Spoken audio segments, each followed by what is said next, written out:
I'm Rachel Duffield, and after nearly 20 years working in museum education, I gave it all up to start a community interest company helping people in rural communities make and experience art. At 52, I'm so lucky to be living the dream as a full-time artist, art teacher, and now podcaster. It's my belief that even if art isn't up front and centre in your life, it can still have a big impact, sometimes in unexpected ways.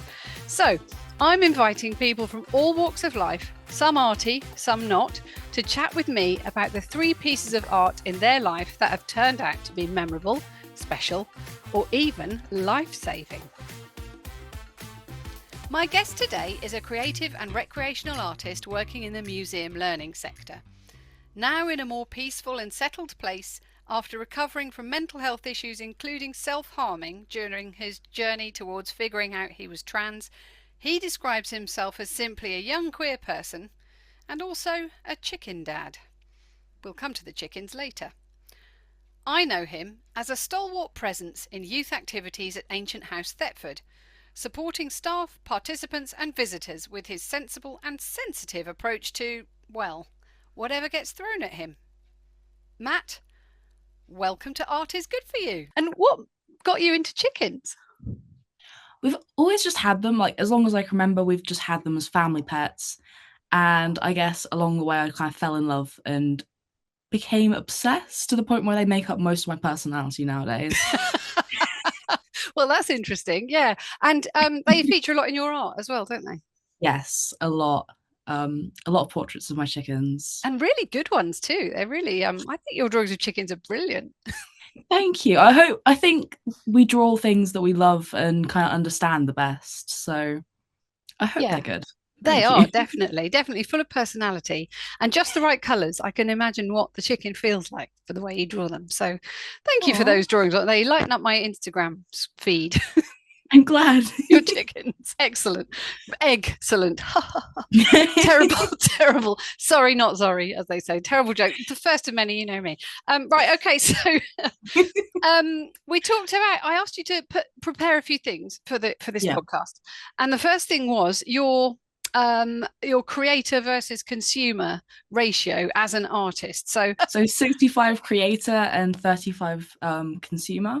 Yeah. So talk me through what the 65% is of all your creation. So a lot of that is creating my own art, so visual arts, fine arts, that sort of thing. Exhibiting my artwork. I started running some workshops, so I consider teaching artwork as part of that creator aspect.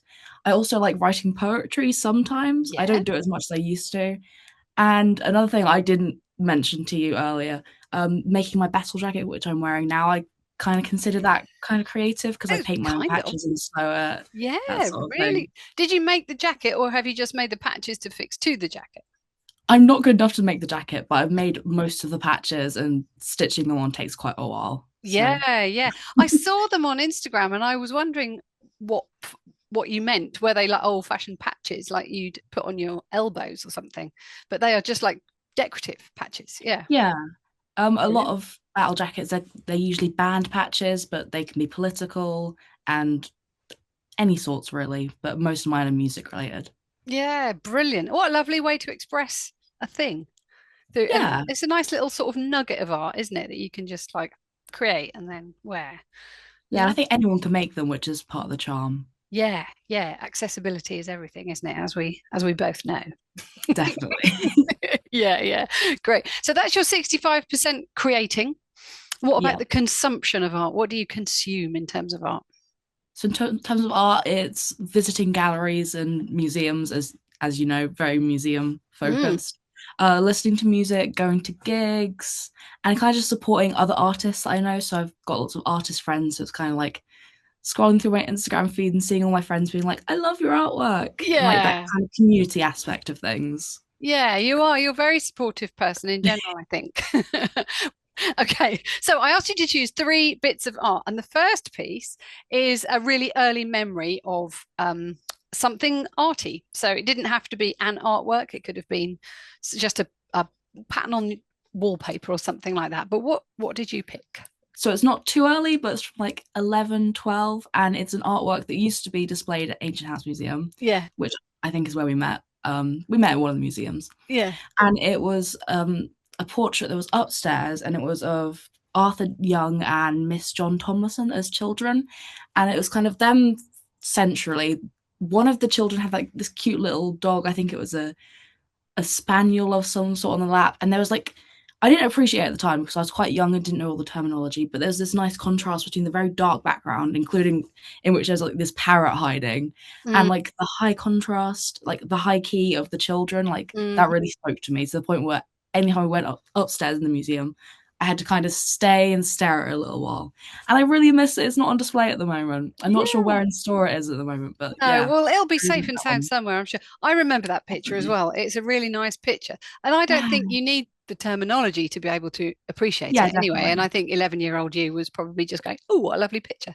So, I was like, I love the animals. yeah, yeah. You see, it's animals again, isn't it? We're back to your Yeah. chickens. You're obviously drawn to the animals. Ancient House has always been like a second home, happy place to me. So that would make sense, like subconsciously, as well as the art, enjoying where the art was. Mm. Definitely. And the intrigue of the parrot in the shadows as well. Yeah, I'm a bird man through and through. You certainly are. Brilliant. Oh, I'm really glad that's a really interesting, nice first piece, and also quite it's a proper artwork, isn't it? It's Yes, not like a very story from a fine art. picture book, or yes, it's very fine art. So that's the path was set, I think, maybe at Yeah, an early age. Yeah, that's really good to know. So your second piece that I asked about was art as a lifeboat. yeah, So you know what I mean by that is kind of how art has helped you, and that's either seeing a piece of art that makes you feel good or making art or whatever that means to you, art as a lifeboat. So, can you talk about that a little bit? yeah. So I went a bit rebellious and kind of picked multiple and kind of more thematic. So like while I was studying for my A levels, my mental health was in a bit of a rough space. But I discovered while studying my art A level kind of how important self-portraiture was as like a lifeboat keeping me afloat and a way to express my emotions and how I was feeling, and that's kind of something that's stuck with me. So I have lots of portraits. I did a whole my externally set assignment was all self-portraits, Mm-hmm. and I looked a lot into the history but also how I was going to move forward with it. And since then they've featured quite heavily in my artwork, and I Mm. feel like that they're just a great way to explore yourself and how you connect with the world around you. Yeah, yeah, I agree. I find particularly as I'm now aging, I find drawing my face is a Yeah. really nice way to kind of just not come to terms with it. You know, it's inevitable. What's the alternative? Not aging. That's even worse. But Yeah. let's be honest. Yeah. But it's kind of, sometimes I've spoken to people my age, we all have a moment where you look in the mirror and think, who's that old lady? Oh my God, it's me. And I I mean, think I get that drawing is too. helpful. But I think drawing every wrinkle and every crease and every Yeah. glimmer and every change in my face is really I find it quite helpful to the point where I've almost sort of like abstracted it now, and I don't care anymore. I was teaching a portrait Yeah. class the other day, and you know people were in that class going, oh, I've got eye bags and stuff, and I seriously, I don't notice anymore. It's just like, oh, I've got to put a shadow in there, oh, I've got to put a line here or whatever. And Yeah. it's comforting. Do you find the same? Yeah, it's a great tool for like getting comfortable and more familiar with yourself. I feel like it's quite grounding as well because Hmm. sometimes I'm a bit like, do I recognize myself in the mirror? And kind Mm. of taking a piece of paper or a canvas or something and putting myself onto it. Like I can recognize this face, I can see myself there. Yeah. And definitely it's kind of you kind of abstract yourself, like you've got it mapped after a few times, which is something great about self-portraiture. Yeah, yeah, I think that's a really positive thing. Obviously, some people might just think it's vanity. I don't I think some people do, but they don't quite get the concept there. know. No, I think that's right. I have been accused of such things. Yeah, so you said in your notes that it was about helping with your mental health and sort of Yeah, self-acceptance and that kind of thing. And that's yeah. brilliant. Does looking at art have the same effect, or is it the act of making it that's so therapeutic for you? I think there's definitely a therapeutic element of looking at art, and I feel like it's a great way of calming myself and finding enjoyment in other people's artwork is like a more relaxing thing. Whereas Mm. if I want to deal with more intense emotions or kind of more in-depth explorations, I feel like making art is what I go to. So it's kind of a mix, but for different reasons. Something that had a real impact on you. Can you tell me what the thing was and what the impact was on you as well? So over the summer, I ended up visiting the cast courts at the V&A, Mm. and I picked that one because the sheer space of it and the scale of all the artworks just I was in awe. I was kind of just shocked, and it was like you feel so tiny. I don't know if you've been before, I but you have, just so yeah. feel so small and insignificant. And it's also really interesting because while you feel small and insignificant, it also kind of connects you with pieces around the globe and humanity on a wider scale. So it's like really dialectical in that sense of I feel Yeah. small and I feel connected. It was just really Yeah. insane. Yeah, yeah. And it's one of the things you put in your notes as well was about it being the fact that some of the originals don't exist anymore. But these are Yeah, giant plaster casts, aren't they, of yeah, amazing bits of artwork, sculptural stuff.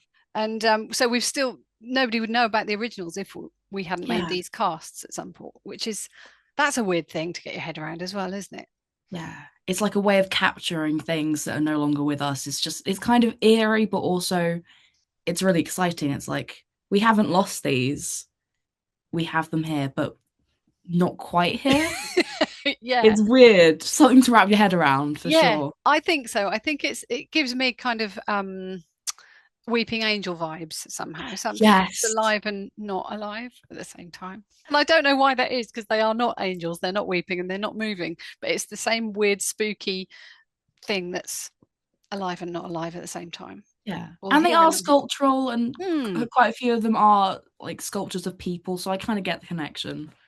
Yeah, yeah, exactly. Did you have a particular favorite in within the cast court It gallery? was difficult because while I was walking around, I'd be like, "Oh my god, I love this one. This one's my favorite." You take a few steps, and something entirely different has captured your attention, Mm. and then you just when you're walking away and about to leave the room, it's like you really can't pick a favorite because they're all amazing in their own way, and like as a whole, as a collective, Yeah. I think is where they've got most power. I like that. Yeah, I think that's a really good point. And I think sometimes art works better en masse than just Yeah, one piece. And I'm thinking of examples of that um, in the V&A also, actually. yeah, One of my favorite galleries there is the Miniatures Gallery. My friend and I, when we go to the V&A to like see a specific exhibition, temporary exhibition that's on or whatever, yeah. what we did last time and what we plan to do in future is pick one other gallery that we each want to visit. So we get a gallery each Mm. and the main exhibition, and then you don't get overwhelmed because I've gone Yeah, into like almost like a coma state, like just too much color, too much wonderful stuff, especially the jewelry yeah. gallery. I'm just like a overwhelmed Shiny. magpie. Shiny things, too much shiny, and you can't do it. So we've decided to kind of so I did the miniatures gallery last time. Yeah, And because they're so tiny, you need loads of them to look at. That was a yeah. very, very long way all around the hot pot to reach the handle. Go off But on I a got there. tangent. And yeah. So yeah, the same thing. Kind of a niche one that I'm not sure. So I wasn't aware of them until like the last year when I applied to be part of the exhibition. But War Child have this Secret Seven record thing where they Right. get 700 different designs for the record sleeves, and it's all for charity. And I think if you saw one individually, you'd be a bit like, "Oh, that's cool." Mm. But then when you go there and there's shelves and shelves of all the designs, and you can see recurring themes. I think something similar to that. You kind of need them all together to appreciate them fully. That is a really good example of that. And album covers always makes me think of the Andy Warhol prints where he sort Yeah. of repeated the same design to give it more impact. I suppose that's a on a tangent, but Yeah. slightly. Yeah, yeah. So talk to me about War Child. What's War Child? They're a charity organization that basically they raise awareness and also funds to support children in areas of conflict. And what's your connection? Um, So I was one of the artists who created a record sleeve for Secret Seven, and the whole story behind those is those record covers were auctioned off in an online auction, and then all the money from that went to War Child. So you got chosen. Well done. That's fantastic.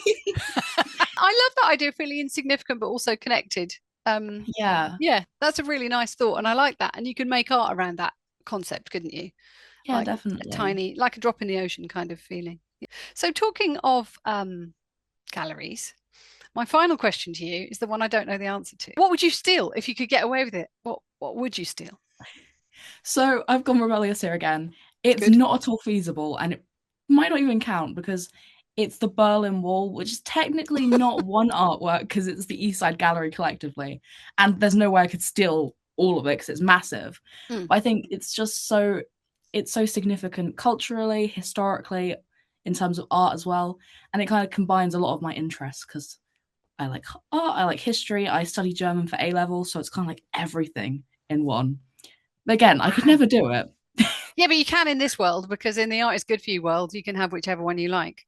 So yeah, people have had people as their work of art, so don't worry. Yeah. So Berlin Wall, I think, is possibly potentially more feasible than some of those. I like that idea. So the Berlin Wall, you said the East Side Gallery. Yeah. Explain to the listeners what's on the East Side Gallery. So the remaining sections of the Berlin Wall, there's basically been lots of artists who have created like mural artworks all along it. So you can start at one end or wherever you want really and walk along it, and there's all these artworks. There's varying themes. I think even if people aren't familiar with East Side Gallery as a concept, there's going to be at least one artwork that they'll recognize out of all of them, because there are quite a few notable ones that people might not realize. The Fraternal Kiss, I think everyone will recognize that, even if they're not kind of making that connection about where it is. Oh, lovely. And so you're going to have the entirety of the Berlin Wall around your place. Yep. Pecky is going to sit atop the Berlin Wall. She'd love that. In her armchair with her champagne, as befits all good divas. I'll frame her. She stole it, not me. Yeah, do frame her. Well, that's it. Thank you so much, Matt. It's been an absolute pleasure talking to you. Same to you, Rachel. Thank you. And it's always it's lovely to just talk about art and what it means to people. Definitely. Would you agree? I think you would. That art is good for you. No, I'm kidding. Yeah, definitely. Of course it is. Brilliant. Matt, thank you so much for being a guest on Art is Good for You. See you soon. Thank you so much too. Bye. Thank you for listening to Art is Good for You with me, Rachel Duffield. If you can't wait for more art-based chat, or even better, this podcast has inspired you to pick up a paintbrush or a pencil yourself, you can find details of all my classes, including my community art clubs, on my website, www.rachelduffield.art.com. You can also follow me on Facebook and Instagram. Just search Rachel Duffield Art. What have you got to lose? Remember, art is good for you.